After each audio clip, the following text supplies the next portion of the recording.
मेरे प्यारे बच्चों नमस्कार। यहाँ पर आपको प्रमेय 2 हल करके दिखाएंगे प्रश्नावली 1.2 के। तो पहली प्रमेय हल हो चुकी है, तो आप लोग देख लेना प्लेलिस्ट में जाकर, ठीक है। तो यहाँ पर आपको प्रमेय 2 हल करके दिखाएंगे। तो यहाँ पे क्या लिखा है देख लेते हैं। यहाँ पे लिखा है मान लीजिए कि f such that x tends to y तथा g such that y tends to z दो व्युत्क्रमणीय फलन है। तो यहाँ पर आपको साफ साफ बताया गया है f और g दो फलन है लेकिन व्युत्क्रमणीय फलन है। फिर आगे लिखा है तो g संयोजन f भी व्युत्क्रमणीय होगा। तो आपको एक आंसर सीट ये बताना है कि g संयोजन f भी व्युत्क्रमणीय फलन होगा। आगे लिखा है तथा g संयोजन f का whole inverse equal f inverse संयोजन g इनवर्स। तो आपको यहाँ पे दो आंसर सीटें बताना है। एक बताना है g संयोजन f भी व्युत्क्रमणीय फलन है, और एक आंसर सीट ये बताना है, ये आपको सिद्ध करना है LHS इक्वल RHS, जैसे पहली प्रमेय में आपको हमने हल करके बताया था। तो सबसे पहले आपको क्या लिख लेना है, अगर आपको प्रतिचित्रण दिख रहे हैं सबसे पहले आपको प्रतिचित्रण ही लिखना है, क्योंकि प्रश्नावली 1.2 में आपने सीखा था। तो यहाँ पर सबसे पहले आपको प्रतिचित्रण लिखना है। तो इसका हल देख लीजिए आप लोग।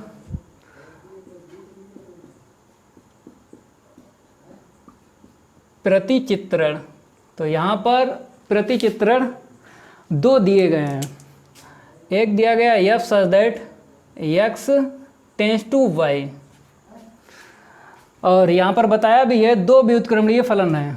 तो पहले इसके लिए हम काम करेंगे, अलग अलग काम करना है। इसके लिए अलग काम करेंगे, इसके लिए अलग, क्योंकि ये दिया है। अगर अलग अलग काम करेंगे तभी ये सिद्ध हो सकता है g संयोजन f भी व्युत्क्रमणीय फलन होगा और सेकंड आंसर सीट, ये दोनों सिद्ध हो जाएंगे। लेकिन सबसे पहले आपको अलग अलग काम करना है। जैसे ये प्रतिचित्रण लिख लिया, तो यहाँ पे लिखना है एक व्युत्क्रमणीय फलन है,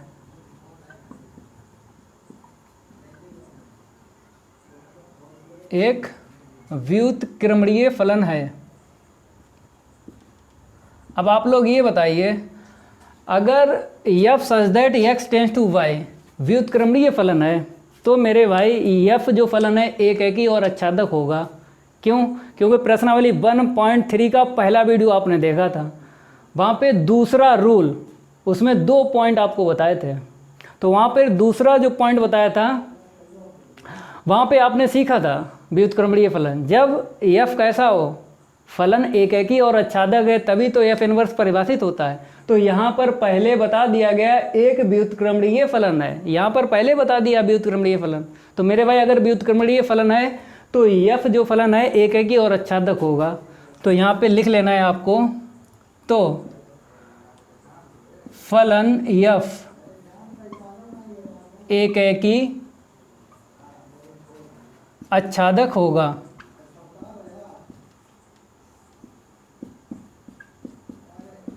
अब दैट इज एक एकी और आच्छादक के लिए आपको फार्मूला पता है, प्रश्नावली 1.2 में आपने सीखा था। एक एकी और आच्छादक के लिए फार्मूला, एक एकी के लिए आपने सीखा था fx1 इक्वल fx2, यही सीखा था। फिर इसके बाद क्या सीखा था, x1 equal x2 for every x1 comma x2। ये दो अवयव जो हैं किस में बिलोंग करेंगे, आगे वाले समुच्चय में, कैपिटल X, ठीक है। फिर यहाँ पे लिखना है तथा, क्योंकि ये तो हो गया फार्मूला एक एकी के लिए। फिर आपको आच्छादक के लिए और फार्मूला यूज करना है। तो y इक्वल, यहाँ पे y है और यहाँ पे क्या है x, तो y इक्वल आपको fx लिखना पड़ेगा। ये आपने सीखा था प्रश्नावली 1.2 में, तभी तो कहते हैं प्रश्नावली अगर 1.2 अच्छे से आपने पढ़ ली तो प्रश्नावली 1.3 में आपको कोई दिक्कत नहीं आएगी, ये मेरा आपसे वादा है। तो यहाँ पर आपको क्या कर लेना है, f को जब इस तरफ भेजेंगे तो f inverse y equal x, इतना आपको लिखना है। क्यों? क्योंकि यहाँ पर ये भी बताया है कि एक व्युत्क्रमणीय फलन है, f क्या है, एक व्युत्क्रमणीय फलन है, तो f inverse y equal x, ये आंसर सीट याद रखना। क्योंकि g संयोजन f आपको मिक्स फलनों में सिद्ध करना है, व्युत्क्रमणीय होगा, ये सिद्ध करना है। तो ऐसे ही आपको सिद्ध करना है, कैसे देखो, अगर ये फलन जो है व्युत्क्रमणीय है तो f का बाई में क्या लिखा जाएगा, f इनवर्स y और इक्वल क्या होगा x। ऐसे ही आपको g संयोजन f में लिखना पड़ेगा। हम आपको बता देंगे, पहले आपको जो प्रतिचित्रण दिए हैं प्रश्न में उनके लिए आपको काम करना है, फिर उसके बाद आपको ये भी सिद्ध करवाएंगे और ये भी सिद्ध करवाएंगे। इतना आपने लिख लिया, ठीक है। इसके बाद आपको दूसरा जो प्रतिचित्रण है वो भी लिखना है, और जी संयोजन y टेंस टू z, एक यही लिखना है जो आपने इतना लिखा है, जितना यहाँ पे लिखा है फलन f के लिए उतना ही आपको फलन g के लिए लिखना है। तो जल्दी जल्दी हम यहाँ पे लिख देते हैं। एक व्युत्क्रमणीय फलन है,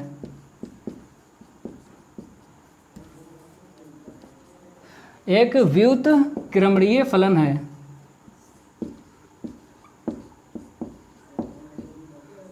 तो f फलन जो f है क्या था, एकैकी आच्छादक होगा। तो यहाँ पे क्या है, फलन g है, तो आपको क्या लिख देना है, तो फलन g एकैकी आच्छादक होगा।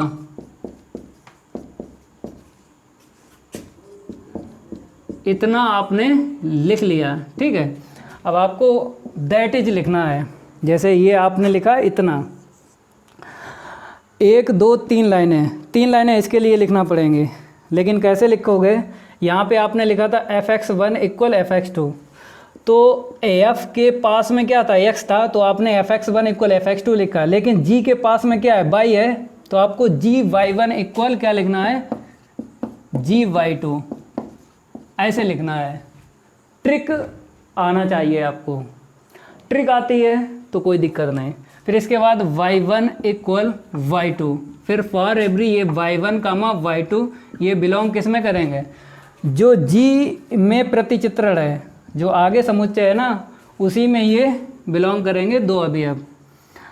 फिर तथा के बाद आपको जैसे यहाँ पे लिखा था y इक्वल एफ एक्स, कैसे लिखा था, y इक्वल एफ एक्स, तो आपको क्या लिखना है, z इक्वल जी वाई, z इक्वल जी वाई। इतना लिखने के बाद फिर इसके बाद आपको g को इस तरफ भेज देंगे, g inverse z equal y, इतना आपको लिखना है।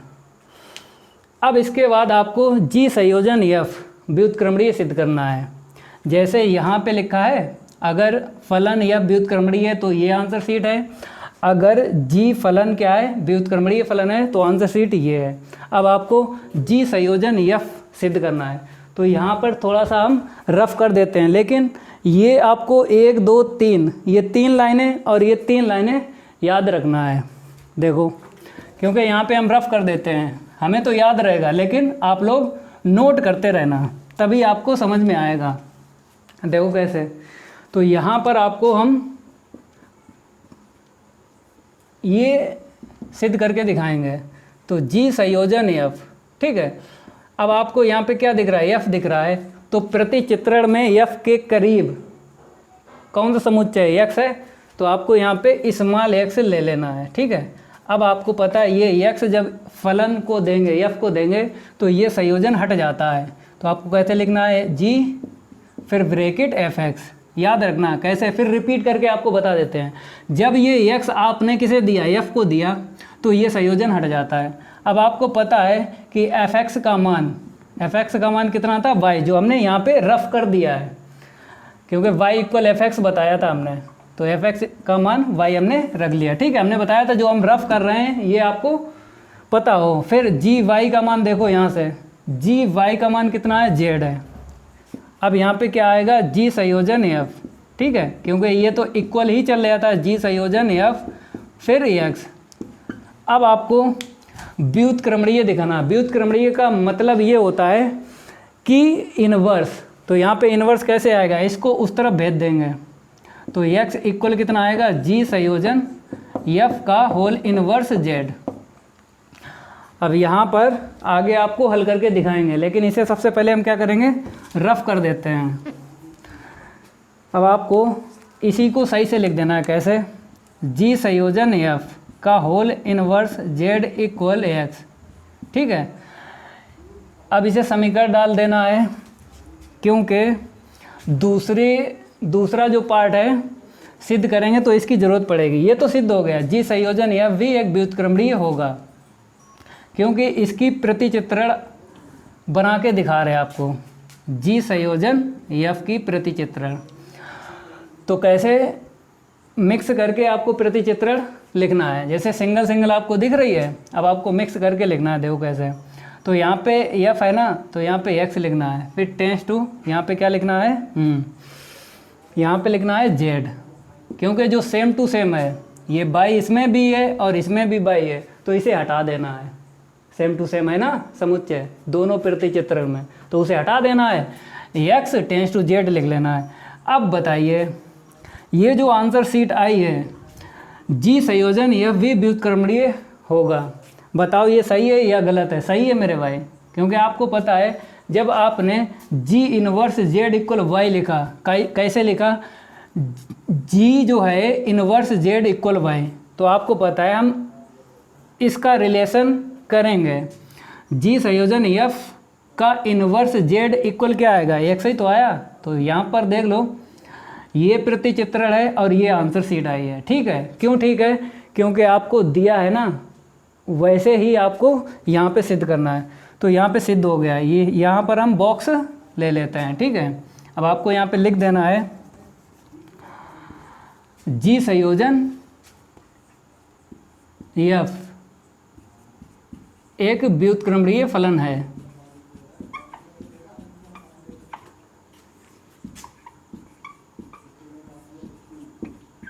अब आपको सेकंड पार्ट और हल करके दिखाएंगे, इतना इक्वल इतना, तो इसे हम रफ कर देते हैं, यहाँ पर ये भी रफ कर देते हैं और इसे भी रफ कर देते हैं।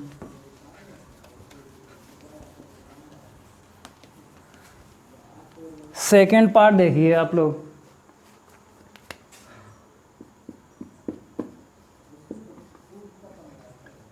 सेकंड पार्ट में सबसे पहले आप लोग समीकरण 1 लिख लो, क्योंकि समीकरण 1 से इसकी आंसर शीट तो डायरेक्ट ही आपको पता है, जी संयोजन एफ का whole inverse Z equal x.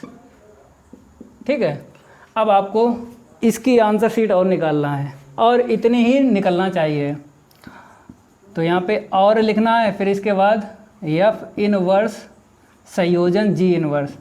अब आपको यहाँ पर एक्स देना कि वाई देना है कि जेड देना है, चर सिलेक्ट करो, क्योंकि जी इनवर्स है, तो यहाँ पर आपको हमने बताया था जी इनवर्स वाई। ठीक है, हम आपको बता देते हैं, अगर यहाँ पर आपको ये आपको इनवर्स दिख रहा है, तो इनवर्स दिख रहा है तो आपको क्या देना है, जेड देना है, यही तो प्रतिचित्रण है। अगर यहाँ पर जी दिखता, इसे हटा देते, अगर जी दिखता तो आपको कौन सा चर यहाँ पे लिखना पड़ता, बाई। ठीक है, लेकिन इनवर्स है तो इनवर्स यहाँ से मिलता ना, बाद वाले समुच्चय से, तो बाद में आपने क्या देखा, जेड, तो आपको जेड लिख लेना है। ऐसे करके आपको समझना पड़ेगा। अब इसके बाद आपको क्या करना है, अब ये जेड जब हम इसे देंगे तो ये संयोजन हट जाएगा, क्योंकि फार्मूला आपने सीख ही लिया है, एफ संयोजन जी ऐसे सीखा था। तो जब हमने एक्स किसे दिया, जी को, तो ये संयोजन हट जाता है, फिर बड़ा सा ब्रैकेट, फिर क्या लिखते हैं, जी एक्स लिखते हैं। पहला वीडियो देख लेना प्रश्नावली 1.3 का, तो कोई दिक्कत नहीं आएगी। तो आपने क्या यहाँ पे देखा, यहाँ पे इनवर्स है, एफ और जी में दोनों में कहीं आपको इनवर्स दिख रहा, नहीं दिख रहा, और यहाँ पे क्या दिख रहा, इनवर्स दिख रहा है। तो मेरे भाई याद रखना, चाहे इनवर्स हो या ना इनवर्स हो, फार्मूला यही आपको लगाना है, चाहे इनवर्स हो चाहे इनवर्स ना हो। ठीक है, इतना आपको क्लियर हो गया होगा। अब आपको हम यहाँ पर बताएंगे, जेड जब इसे देंगे तो संयोजन हट जाएगा, तो एफ इनवर्स जी इनवर्स जेड, इतना लिखने के बाद अब एफ इनवर्स, अब इसकी आंसर शीट बताओ, जेड मीन्स जी इनवर्स जेड, जी इनवर्स जेड की आंसर शीट कितनी आएगी, 22। ठीक है, या यहाँ पे देख लेना जो हमने रफ कर दिया है। फिर एफ इनवर्स वाई की आंसर शीट, यहाँ से देखो आप, एफ इनवर्स वाई की आंसर शीट कितनी आएगी, इक्वल एक्स आएगी। तो यहाँ पे एक्स लिख देना, इसे समीकरण नंबर 2। एफ इनवर्स वाई जो हमने रफ कर दिया ना, बहुत पहले किया था, तो वहाँ से रख लो या क्वेश्चन में देख लो। इनवर्स अगर चाहिए तो एफ का वाई में और इक्वल एक्स, ऐसे करके आपको ले लेना है। अब समीकरण 1 और 2 की आंसर शीट देखो, सेम टू सेम दिख रही है, तो आपको क्या लिख देना है यहाँ पे, समीकरण 1 व 2 से जी संयोजन एफ का होल इनवर्स जेड इक्वल, यहाँ पे देखो क्या है, क्योंकि इसके इक्वल यही तो है, एफ इनवर्स संयोजन जी इनवर्स, फिर आपको चर लेना है जेड। अब आपको ये चर जो है दोनों पक्षों से हटा देना है, क्योंकि चर का यूज किया है, क्योंकि बगैर चर के, बगैर यूज करे ये सिद्ध नहीं कर सकते हो। चर का यूज जरूर करना है, क्योंकि यहाँ पे आपको चर नहीं दिख रहा है, लेकिन हम चर का यूज करके ही सिद्ध करेंगे, याद रखना। बगैर चर का ये फार्मूला सिद्ध नहीं होगा, ये फार्मूला भी है। तो आप दोनों पक्षों से जेड जो है हटा देंगे, तो जी संयोजन एफ का whole inverse equal F inverse संयोजन जी इनवर्स। ये आंसर शीट आई है सेकंड पार्ट। तो यहाँ पर आपको हमने प्रमेय 2 हल करके दिखाई है। अब आपको एक्सरसाइज या प्रश्नावली 1.3 का पहला क्वेश्चन हल करके दिखाएंगे नेक्स्ट वीडियो में। अगर ये मेरा वीडियो अच्छा लगता है तो लाइक करिए और वीडियो को ज़्यादा से ज़्यादा शेयर कीजिए। चैनल को सब्सक्राइब कर लीजिए, चैनल का नाम पता ही आपको, बाय बाय सक्सेस क्लासेस। आज के लिए इतना ही काफ़ी है, धन्यवाद।